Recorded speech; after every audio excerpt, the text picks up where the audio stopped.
But first, boats in the water, helicopters in the air, a race against time to save a missing person.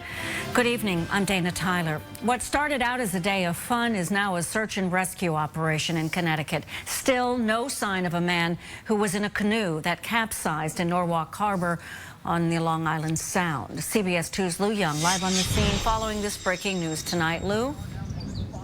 Dana, it's a 40-year-old father of two. He is also married, and he is missing tonight after a fishing trip turns to tragedy right here. 4 friends had planned for days to get into a small canoe, a canoe that was too small, and go fishing. They'd been looking forward to it, I'm told. For one of them, it was a fatal decision to get into that canoe.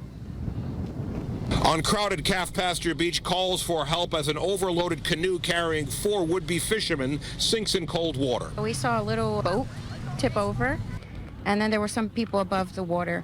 But I guess there was 4, and only one they can't find.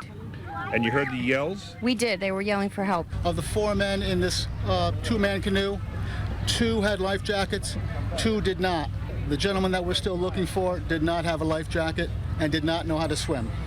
He was in the bow of the canoe. The men had fishing gear and a cooler with them and were trying to get to Calf Island at the edge of Norwalk Harbor. Only 2 had life vests. The survivors reported being swamped by 2 waves. The canoe filled with water and simply sank. This early in the season, falling into this water is a shock to the system that disables a person quickly. Water temperature is 58. The effect that has on the body, after a short period of time, you start to lose muscle function, muscle control, and everything becomes more difficult. The rescue attempt turned to a recovery operation after about 3 hours. Local police, neighboring towns, and the Coast Guard are all trying to find the missing man's body. We just saw the canoe go out. And then what? And then we saw the cops come, and we were like, what is going on? What's going on? And then we saw the helicopters, and then from there.